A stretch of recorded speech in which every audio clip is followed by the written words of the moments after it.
అంతగా ఆలోచిస్తున్నారు అంటే మీ గురించి మాత్రం కాదు, నా గురించే కదా. నీతో మొదలైన ఆలోచనలు ఎటెటో వెళ్తున్నాయి. ఎక్కడ ఆగాలో మాత్రం నాకు అర్థం కావడం లేదు. వద్దు జయమ్మా, లేనిపోని ఆలోచనలతో మీ ఆరోగ్యం పాడు చేసుకోవద్దు. అది నువ్వన్నంత సులభం కాదు. సులభం కాదని నాకు తెలుసు, కానీ అర్జెంటుగా అక్కడ ఉన్నది ఎవరో ఏంటి అనేది తెలుసుకోవాలి. లేకపోతే నేను పిచ్చిదాన్నయ్యేలా ఉన్నాను. అక్కడి వరకు వెళ్ళి కూడా లోపలున్నది ఎవరు ఏంటి అనేది తెలుసుకోలేకపోయాం.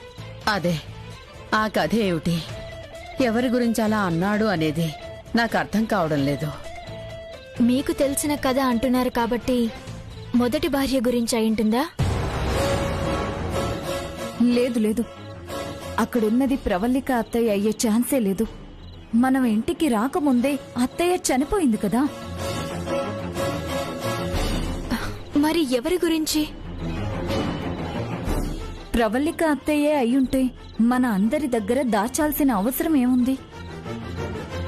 ఎంత ఆలోచించినా అర్థం కావడం లేదు, కానీ ఏదో ఉంది.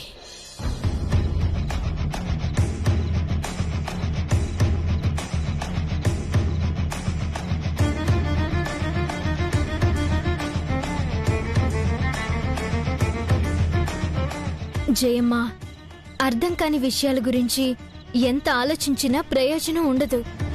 అన్ని విషయాలు అవే బయటకొస్తాయి. పదండి, పడుకుందాం. ఆగు, పదా పడుకుందామని నాతో వస్తున్నావేంటి? పోయి నీ గదిలో పడుకో. ఆయన గదిలోకా?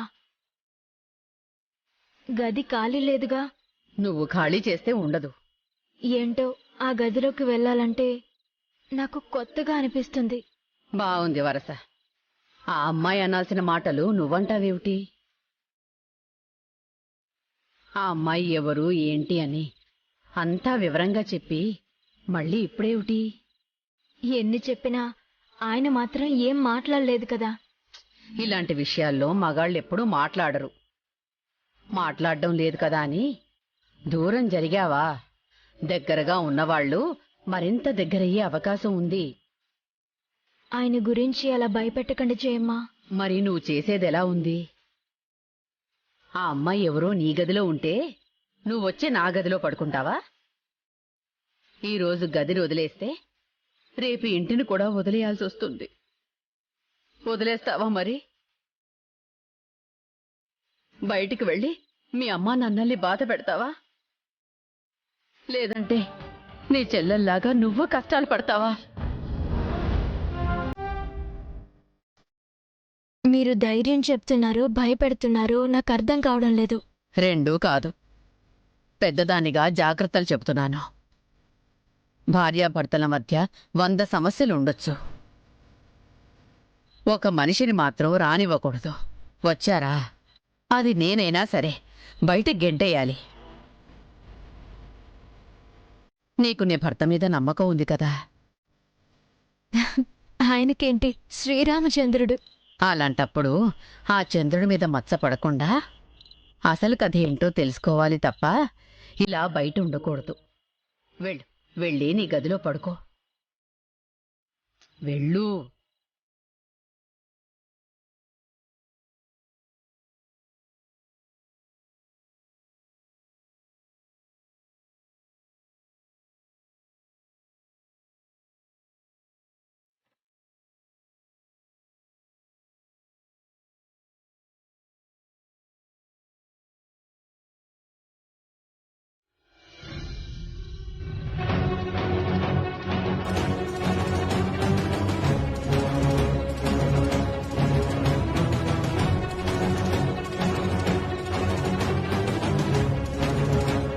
సోఫాలో పడుకుందామా?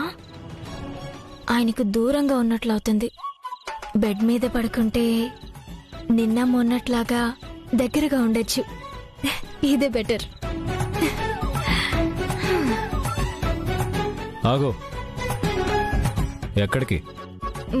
పడుకోడానికి. అసలు గదిలోకి నిన్నెవరు రమ్మన్నారు? నా గదిలోకి కదా వచ్చాను. ఈ మధ్య తెలివితేటలు ఎక్కువయ్యాయి. మీకు దగ్గరగా ఉన్నాను కదా. అన్ని రోజులుగా దాచాను అంటున్నారు, ఇప్పుడు తీసుకొస్తాను అంటున్నారు. నిజం దాచారని అర్థమైంది. మనం తెలుసుకోవాలి అనుకున్నా తను తీసుకొస్తాను అని వెళ్లారు కదా, ఎవరిని తీసుకొస్తారు అనేది అర్థం కావడం లేదు.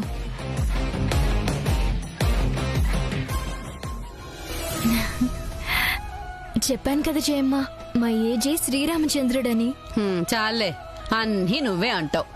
చివరికి మా ఆయన దేవుడు అంటావు. భార్యాభర్తలన్న తర్వాత ఆ మాత్రం ఉండాలని మీరేగా అన్నారు. అన్నాను లేవే, బుద్ధి తక్కువై అన్నాను. ఆ తర్వాత ఇంతకీ వాడు ఎవరిని తీసుకురావాలనుకుంటున్నాడు అదే అర్థం కావడం లేదే. అదే నాకు కూడా అర్థం కావట్లేదు జయమ్మ. ఆయన చూపించబోతున్న ఆ నిజం ఏంటి? హా,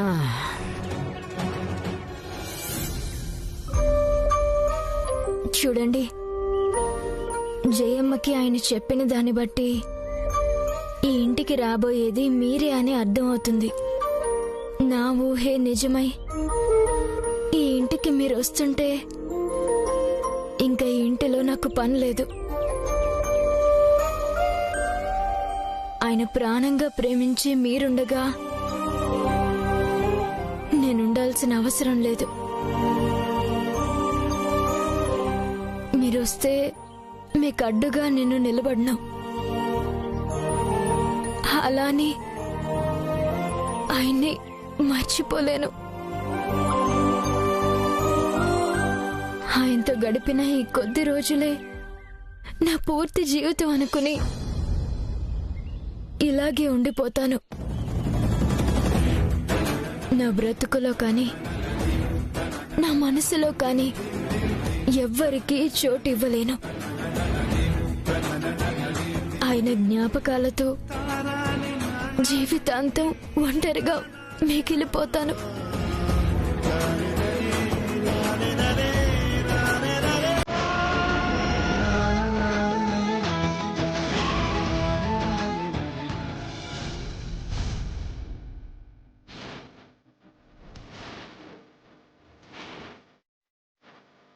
ఏజే ఎవరిని తీసుకొస్తున్నారు?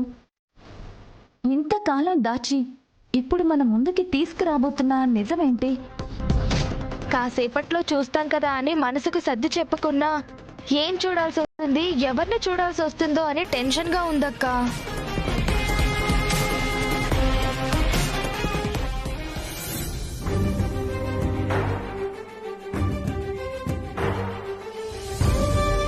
నా బిడ్డ నిజాన్ని తీసుకొస్తానని వెళ్ళాడు.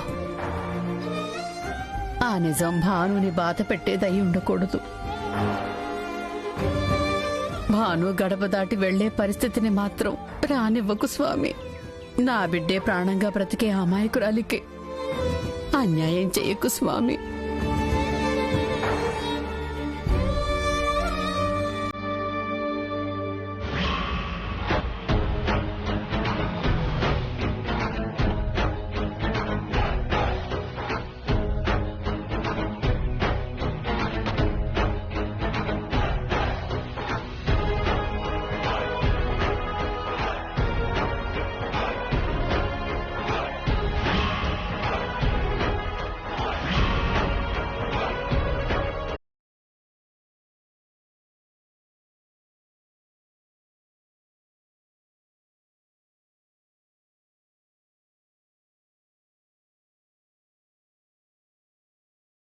మీరు తీసుకున్న డెసిషన్ కరెక్టేనా? ఆలోచించి తీసుకున్న నిర్ణయం ఎప్పుడూ కరెక్ట్గానే ఉంటుంది. అదే మీ ఫైనల్ డెసిషనా? ఎస్, ఇందులో ఇక మార్పు ఉండదు. ఇప్పటి వరకు ఏ ప్రాబ్లం వచ్చినా అది మన వరకే. కానీ ఇప్పుడు మీరు తీసుకున్న ఈ డెసిషన్ వల్ల కుటుంబంలో అందరూ ప్రాబ్లమ్స్ ఫేస్ చేయాల్సి వస్తుంది. సమస్యలకి భయపడి నిర్ణయాన్ని మార్చుకోలేను. అన్నిటికీ సిద్ధపడే ఈ డెసిషన్ తీసుకున్నాను. చూశాక ఇంట్లో వాళ్ళు ఎలా రియాక్ట్ అవుతారు? అదే నాకు సమాధానం తెలియని ప్రశ్న. చూద్దాం. ముందైతే ఇంటికి తీసుకెళ్ళటానికి ఏర్పాట్లు చేసావు కదా? Yes, everything is ready. తనకి ఎలా ఉంది ఇప్పుడు? ఇప్పుడే ఇంజెక్షన్ ఇచ్చాను. ఒక పావుగంటలో స్పృహలోకి రావచ్చు. ఏజీ తీసుకొచ్చేది ఎవరిని? ప్రశ్నలు మన దగ్గర ఉన్నాయి, సమాధానాలు ఏజే దగ్గరున్నాయి.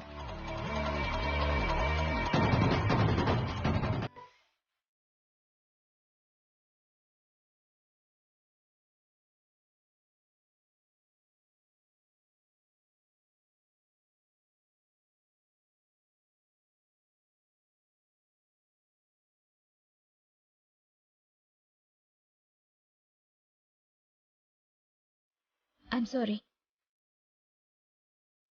ఎందుకు? నా వల్ల బాధపడినందుకు. మీరేం నన్ను బాధపెట్టలేదుగా. నేరుగా నేనేం చేయకపోయినా మీరు బాధపడ్డానికి కొన్ని విషయాల్లో కారణమయ్యానుగా. ఏది ఎవరూ కావాలని చేయలేదు, కొన్ని అలా జరిగాయంతే. మీ తప్పు లేనప్పుడు మీరు సారీ చెప్పటం ఎందుకు? చెప్పాలి అనిపించింది. సర్లేండి, నేను బాధపడ్డాను అని ఆయనకు అర్థం కాకపోయినా మీకు అర్థమైంది. అవునండి, అసలు ఈ విషయం చెప్పండి. ఎవరతను? ఏంటతని సమస్య? ఎందుకలా బిహేవ్ చేస్తున్నాడు? నాకు తెలీదు. అదేంటి, మీకు తెలియకుండానే అతనికి ఇంతకాలం మీరు వైద్యం చేశారా? నిజంగానే అతనెవరు ఏంటి అనేది నాకు తెలీదు. ఏజే నాకు జీవితంలో మర్చిపోలేని సహాయం చేశారు. అందుకే ఆ వివరాలేవీ నేను అడగలేదు, అడగాలి అనిపించలేదు. డాక్టర్గా నేను చేయగలిగింది ఇప్పటి వరకు చేశాను. ఇక నుంచి మేబీ ఆ బాధ్యత మీదే కావచ్చు. అతను ఎవరు ఏంటి తెలియకుండా ఏం చేయాలి? ఏజే అతనికి ఇంపార్టెన్స్ ఇస్తున్నారు అంటే ఆయన ముఖ్యమైన మనిషినే కదా. నాకు తెలిసి ఏజే ఎవరి విషయంలోనూ ఇంత బాధపడటం నేను చూడలేదు. అతని గురించి మాత్రం ఎప్పుడూ చాలా కేర్ తీసుకునేవారు. ఎలా ఉంది, ఏమైంది అని ఫోన్ చేస్తూనే ఉండేవారు. అందుకే చెప్తున్నాను, అతనెవరు అని తెలుసుకోవటం కన్నా అతన్ని ఎంత బాగా చూసుకోవాలి అనేది ఆలోచించండి. అలాగే, నా భర్త కోసం నేను ఏమైనా చేస్తాను. అది ఆయన అర్థం చేసుకోవడం లేదు, అంతే. ఏజే అర్థం చేసుకుని మనిషి అంటూ ఉండరు, కానీ మిమ్మల్ని పట్టించుకోనట్టు ప్రవర్తించటానికి ఆయన కారణాలు ఆయనకుండొచ్చు. బట్ ఒకటి మాత్రం నేను చాలా స్ట్రాంగ్గా చెప్పగలను, మీ భర్త చాలా మంచివారు, గొప్పవారు. ఏజేని అనుమానించి మీరు బాధపడి ఆయన్ని బాధపెట్టకండి. నేను అనుమానించింది అందరూ ఆయన్ని అనుమానించే పరిస్థితి రాకూడదు అని. చూశారుగా, కాస్త అనుమానం రాగానే ఆ గుండోడు ఎంత గొడవ చేశాడో. నా భర్తకి అలాంటి పరిస్థితి మళ్ళీ రాకూడదని నేను అలా ప్రవర్తించాను. మీరెప్పుడు ఇలాగే ఉండండి. ఏజేని బాగా చూసుకోండి. బాయ్. అతని విషయంలో మాత్రం చాలా జాగ్రత్తగా ఉండాలి, అది మాత్రం మర్చిపోవద్దు.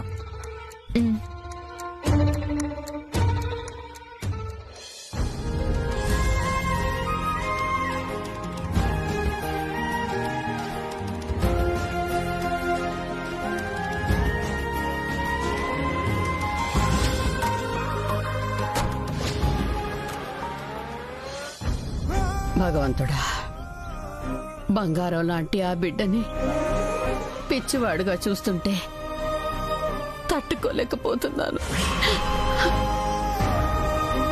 ఆ బిడ్డ అందరిలా ఆనందంగా ఉండేలా చూడు తండ్రి. త్వరగా మామూలు మనిషిని చెయ్యి.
యా అక్క ఏం కావాలక్క? ఇక్కడ ఉంటే చంపేస్తాడు వాడు. ఎవడో ముక్కు మొహం తెలియని వాడి చేతిలో చావడం కంటే ఎటైనా వెళ్లి ప్రాణాలతో ఉండడం మంచిది కదా. ఆ చిత్ర ఏడుపే తగిలింది నాకు. అందుకే నా బతుకు ఇలా అయిపోయింది. పిచ్చి పిచ్చిగా మాట్లాడుకు. మధ్యలో చిత్ర ఏం చేసింది? నాతో గొడవ పడతావా అంటూ ఎప్పుడు నన్ను ఆడిపోసుకునేది కదా. చివరికి తనే అదృష్టవంతురాలయ్యింది. రోజు నాతో గొడవ పడలేక దుబాయ్లో భర్త దగ్గరికి చేరి తను హాయిగా ఉంది. ఇక్కడ మనం మాత్రం క్షణక్షణం భయంతో చస్తూ బతుకుతున్నాం. ఇంకా నా వల్ల కాదక్కా. చిత్రలాగే నా దారి నేను పోతాను. అంటే ఏంటి? ఓడిపోయాను అని ఒప్పుకొని వెళ్ళిపోతావా? ప్రాణం పోవడం కన్నా ఓడిపోయానని ఒప్పుకోవడం మంచిది కదక్కా. ప్రాణం తీయడం అంటే అంత తమాషా అనుకున్నావా? వాడేదో భయపెట్టాడని వాడికి భయపడి నువ్వెందుకు పారిపోతావు? వాడికి కాక ఎవరికి భయపడాలక్కా? ఇంత చూశాక కూడా నువ్వింకా అలా అంటావేంటి? ఎప్పుడు ఎలా ఉంటాడో తెలీదు, ఎవరిని ఏం చేస్తాడో తెలీదు. చేతికి దొరకాలే కాని వాడికి ఇంట్లో అందరూ సమానమే. భయపడి పారిపోతే భాను ఇంట్లో నిలబడిపోతుంది, ఏజేకి దగ్గరైపోతుంది. ఇందుక మనం ఇన్ని రోజులు ఇంత కష్టపడింది? అయినా వాడెవడికో భయపడి మనం వెళ్ళడమేంటి? వాణ్ణే బయటికి పంపిద్దాం. అది అంత సులభం అనుకుంటున్నావా అక్క? వాడు ఏం చేసినా ఏజే జయమ్మ ఇద్దరూ ఎలా సమర్థిస్తున్నారో చూసావు కదా. ప్రతి దానికి ఒక టైం వస్తుంది. అప్పటి వరకు వెయిట్ చేయాలి కానీ భయపడి పారిపోకూడదు. ఈ లోపు వాడు మనల్ని చంపేస్తే? ఆ భానుని బయటికి పంపించే వరకు చావుకి కూడా భయపడేది లేదు. నీకున్నంత ధైర్యం నాకు లేదక్కా. ఆగు. నీ ప్రాణానికి నా ప్రాణం అడ్డు వేస్తాను. నీలో ఉన్న భయాన్ని పోగొడతాను. ఆ భానుని ఇంట్లో నుంచి వెళ్ళగొడతాను. నువ్వేం భయపడకు, నన్ను నమ్ము. సర్లే అక్క, నీ మీద నమ్మకంతో ఉంటాను.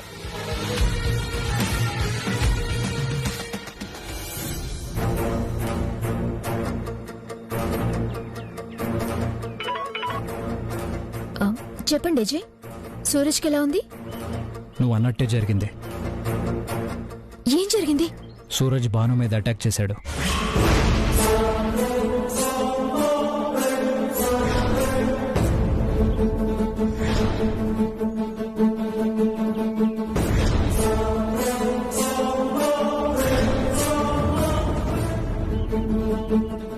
Thank God. సమయానికి మీ అమ్మగారు చూశారు కాబట్టి సరిపోయింది, లేదంటే అప్పటి వరకు అక్కడే ఉన్నాను. జస్ట్ అప్పుడే కాల్ వచ్చి పక్కకు వచ్చాను శృతి. ఈలోపు ఇలా జరిగిపోయింది. ఇందుకే అజయ్ ఇంటికి తీసుకువెళ్తాను అంటే వద్దు, ఆలోచించండి ఆలోచించండి అని చెప్పాను. ఇప్పుడు చూడండి ఎంత ప్రమాదం జరిగిందో. ఇంత రూడ్గా బిహేవ్ చేస్తాడని నేను ఊహించలేదు. సూరజ్లో ఆ పాత జ్ఞాపకాలు గుర్తొచ్చినప్పుడు ఎలా బిహేవ్ చేస్తాడు అనేది మీరు చూడలేదు, అందువల్లే మీకు తెలీదు. అతనికి ట్రీట్మెంట్ ఇవ్వడానికి ఎన్ని బాధలు పడ్డానో నాకు తెలుసు. చాలాసార్లు నన్ను నేను కాపాడుకోవటానికి చాలా ఇబ్బంది పడ్డాను. నువ్వు చెప్తుంటే వెంటనే తప్ప నేను ఫస్ట్ టైం చూశాను. సూరజ్ని కంట్రోల్ చేయటం చాలా కష్టమైపోయింది. అతనిలో మార్పు వచ్చినప్పుడు లేడీస్ కనిపించారంటే చాలా డేంజర్. అందుకే ఇంటికి వద్దు అని చెప్పాను. ఇప్పటికైనా మించిపోయిందేం లేదు ఏజే. సూరజ్ని ఇమీడియట్ గా హాస్పిటల్లో జాయిన్ చేయండి. లేదు అంటే ఎప్పట్లానే గెస్ట్ హౌస్లోనే ఉంచుదాం. దయచేసి అతనితో రిస్క్ తీసుకోకండి. పరిస్థితి ఎంత తీవ్రంగా ఉందని తెలిసాక ఇంట్లో వాళ్ళ ప్రాణాలతో నేను రిస్క్ చేయదలుచుకోలేదు.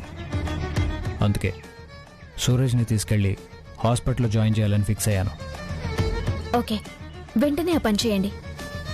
సరే శృతి, నేను ఏర్పాట్లు పూర్తి చేశాక కాల్ చేస్తాను. బాయ్. అలాగే.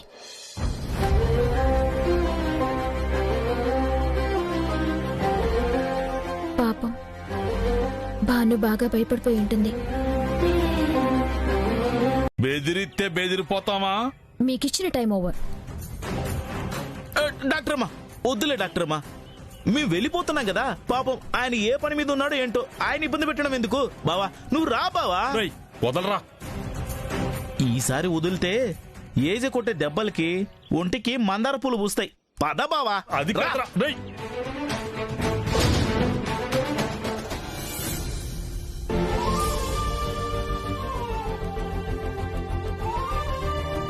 ఓకే, నేను మళ్ళీ చేస్తాను. ఏంటి చేయమా?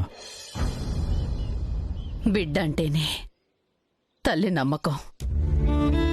బిడ్డ తప్పు చేసినా అది తప్పు కాదు అని గుడ్డిగా నమ్మేదే తల్లి ప్రేమ అంటే. కాని నేనే తల్లినేజే. అందరూ చేతులెత్తి దండం పెట్టే నా బిడ్డని నేను అనుమానించాను. ఏంటి చేయమా మాటలో? లేదేజే, ఎవరు తప్పు చేసినా నా బిడ్డ తప్పు చేయడు అని నమ్మే స్థాయి నుంచి నిన్ను అనుమానించి నేను కూడా ఆ నలుగురిలో కలిసిపోయాను. నన్ను క్షమించు నాన్న. నేను నిన్ను క్షమించడం చేయమా? తల్లి చేసిన తప్పు తప్పే, నేను చేసింది తప్పే. ఆ ఇంట్లో ఏదో ఉంది అని అందరూ అన్నా నమ్మని నేను నువ్వే ఆ అమ్మాయిని ప్రేమిస్తున్నాను, పెళ్లి చేసుకుంటాను అనగానే నమ్మేశాను. నిజమేంటి అని తెలుసుకోవాలని దక్ష వాళ్లలాగే నేను కూడా బయలుదేరాను. కానీ నిన్న నువ్వు ఆ అబ్బాయిని తీసుకొచ్చాక నాకు నిజమేమిటనేది అర్థమైంది. ఇంట్లో మా అనుమానాల్ని, బయట అప్పలకొండ అవమానాల్ని భరిస్తూ నీలో నువ్వు ఎంత నరకం అనుభవించావో ఇప్పుడు తెలుస్తోంది నాన్న. నాకు నా కుటుంబం కన్నా ఏది ముఖ్యం కాదు జయమా.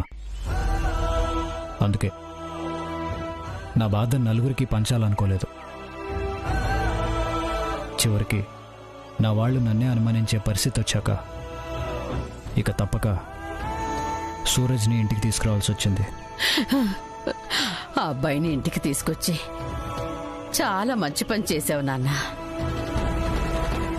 మన వలన జరిగిన నష్టానికి మనం బాధ్యత తీసుకోవడం కంటే మనిషిలోని మంచితనానికి అర్థం ఏముంటుంది నాన్న? నువ్వు ఆ అబ్బాయిని తీసుకొస్తే అంత బాధపడిన భానుని చూసావా? నువ్వే వద్దనుకున్నా ఆ అబ్బాయి బాధ్యత తను తీసుకుంది.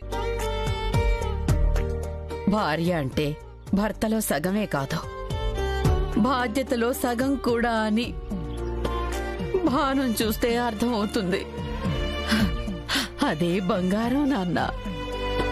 అందుకే ఎవరు ఎన్ని అన్నా నిన్నే ఆరాధిస్తూ నీ ప్రేమ కోసం పరితపిస్తూ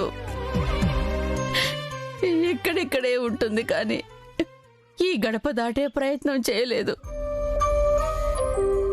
ఆ అబ్బాయి చేసిన పనికి దక్ష వాళ్ళు భయపడి పంపించేయాలనుకున్నా భయానికి ఎదురు నిలబడి తనకి ఎవరు ఏమిటి అని తెలియకపోయినా అది నా బాధ్యత అని ధైర్యంగా ఆ అబ్బాయి బాధ్యత తీసుకుందే. అది నా ప్రేమంటే. ఆ అబ్బాయి చేతిలో చచ్చి బ్రతికినా కూడా వాణ్ణి మామూలు మనిషిని చెయ్యాలి అని కంకణం కట్టుకుంది. ఎందుకో తెలుసా? నువ్వు అతని ఆరోగ్యం బాగుండాలని ఇంటికి తీసుకొచ్చావని అర్థం చేసుకుంది. నీకోసం అది ప్రమాదమని తెలిసినా కూడా అతని బాధ్యతని నెత్తి మీద వేసుకుంది. నిజమైన భార్య అంటే భాను అని చెప్పడానికి అంతకన్నా సాక్ష్యం ఏం కావాలి నాన్న? బలవంతంగా మనసులో ప్రేమ పుట్టదు. పుట్టినా అది ప్రేమ కాదు. ఆలోచించి చూడు నాన్న. ఆ వచ్చిన అతని గురించా మీరు చెప్పేది? అసలు ఎవరు జయమ్మ అతను? అతనికి మీకు సంబంధం ఏంటి? అతని గురించి మీరు ఏజీ అంతగా బాధపడ్డం ఏంటి? ఒకటి గుర్తుపెట్టుకో భాను, ఆ అబ్బాయి గురించి నువ్వు తెలుసుకుని ప్రయోజనం లేదు. ఇప్పుడు ఆ అబ్బాయి రూపంలోనే నువ్వు ఏజే మనసుకి దగ్గర అయ్యే అవకాశం వచ్చింది. నువ్వు ఆ అబ్బాయిని ఎంత బాగా చూసుకుంటావో ఏజేకి అంత దగ్గర అవుతావు. నా భర్తకి నేను దగ్గర కావడానికి అతన్ని అడ్డు పెట్టుకోమంటారా? మంచితనంతో ఏజే కోసం ఒక మంచి పని చేద్దామని నేను అనుకుంటే మీరేంటి జయమ్మ అది నా స్వార్థానికి వాడుకోమంటున్నారు? మంచి పని చేస్తూ మంచి ఫలితం ఆశించటం తప్పు కాదు. ఈరోజు ఆ అబ్బాయిని నువ్వు బాగా చూసుకోవటం వలన నీకొచ్చే ఫలితం ఏజే నీకు దగ్గర కావటం. అందుకే నీ కాపురం నిలబెట్టుకోవటం గురించి ఆలోచించు. అంతేకాని ఆ అబ్బాయి ఎవరు ఏమిటి అని తెలుసుకునే ప్రయత్నాలు చేయకు. అర్థమైందా?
ఏంటి నా ప్లేస్లో కూర్చున్నారు?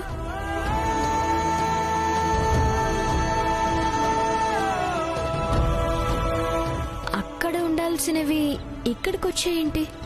నేను పెట్టలేదే, అడ్డుగా ఉన్నాయని అయ్యగారే పెట్టారేమో. మనం మళ్ళీ వస్తే బెటర్. హలో, నీకు పడుకోవాలనుంటే పడుకో. నా ప్లేస్లో మీరు కూర్చున్నారు కదా. పర్వాలేదు, బెడ్ మీద పడుకో. వద్దులేండి, ఒకరోజు ఇక్కడ ఒకరోజు అక్కడ అంటూ అటు ఇటు నేను మారలేను. ఇక నుంచి సోఫాలో అవసరం లేదు, బెడ్ మీద పడుకో. ఇదే మాట ఇంతకు ముందు కూడా చెప్పారు, తర్వాత కాదు సోఫాలోనే పడుకోమన్నారు. ఇక అనంలే, రోజు సోఫాలో పడుకోవడం మంచిది కాదని డాక్టర్ చెప్పారు. అబ్బో, నా గురించి డాక్టర్ని కూడా కలిసి మాట్లాడుతున్నారా? ఇదే వద్దనేది. పడుకోమన్నాను కదా, పడుకో. ఏంటండి బెదిరింపులు? అటు పడుకో ఇటు పడుకో అంటారు. నేనేమైనా బంతిలా కనిపిస్తున్నానా మీ ఇష్టం వచ్చినట్టు ఆడుకోవడానికి? కాసేపు నవ్వుతూ ఇక్కడ పడుకో అంటారు. ఆహా, ఏమి నా భాగ్యమో అని నేను పడుకుంటాను. నెక్స్ట్ డే అలవాటు ప్రకారం రాగానే ఇక్కడ కాదు అక్కడ పడుకో అంటారు.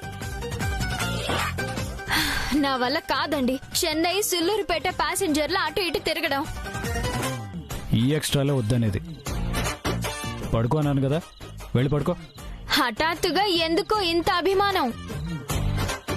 నువ్వు సూరజ్ని బాగా చూసుకుంటున్నావను, చూసుకుంటానని మాటిచ్చావను, మనసు మారిపోయి ఇదంతా చేస్తున్నాను అనుకోకు. డాక్టర్ చెప్పారు కాబట్టి చేస్తున్నాను. కత్తి ఆయింట్మెంట్ పక్క పక్కనే పెట్టుకుంటారు. కాస్త మెల్లిగా ఆయింట్మెంట్ రాసినట్టు మాట్లాడు గాని ప్రేమ అనుకునే లోపు అంత లేదని కత్తితో ఘాటు పెడతారు. ఏంటి తిట్టాలనుకుంటే పైకి తిట్టు. అయ్యో మిమ్మల్ని తిట్టడమా? అయ్యయ్యో. ఈ స్టేజ్ పర్ఫార్మెన్స్లే వద్దనేది.